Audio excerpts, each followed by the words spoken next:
నెల్లూరు జిల్లాలో విశిష్టంగా నిర్వహించే రొట్టెల పండుగలో ప్రధానమైన ఘట్టమైన గంధ మహోత్సవం ఘనంగా నిర్వహించారు. కోటమెట్టలోని అమినియా మసీదులో మత పెద్దలు 12 బిందెలలో సాంప్రదాయబద్ధంగా గంధం కలిపి ప్రత్యేక పూజలు చేశారు. బారా షాహీద్ దర్గాలోని ఈద్గాలో బారా షాహీదుల వీరత్వం, మహిత్యంపై ఫకీర్లు గానం చేస్తూ సాహస కృత్యాలు సందర్శించారు.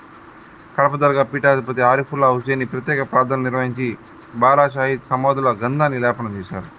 ఈ గంధ మహోత్సవానికి రాష్ట్ర పట్టణాభివృద్ధి పురపాలక శాఖ మంత్రి డాక్టర్ పొంగూరు నారాయణ, జిల్లా టీడీపీ అధ్యక్షులు అబ్దుల్ అజీజ్ హాజరయ్యారు. ఈ సందర్భంగా ముస్లిం మత పెద్దలు ఆయనకి ఘన స్వాగతం పలికారు. అల్లాదయతో నెల్లూరు జిల్లాతో పాటు రాష్ట్ర ప్రజలందరూ ఆయుర ఆరోగ్యాల అష్టాశ్రోత్రాలతో జీవించాలని నారాయణ ప్రార్థించారు. గంధోత్సవానికి తరలివచ్చిన భక్తులతో దర్గా ప్రాంగణం కిక్కిరిసిపోయింది.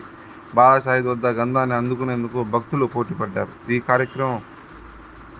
కార్యక్రమం శుక్రవారం తెల్లవారుజామున 3 గంటల ప్రాంతంలో జరిగింది.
Hey!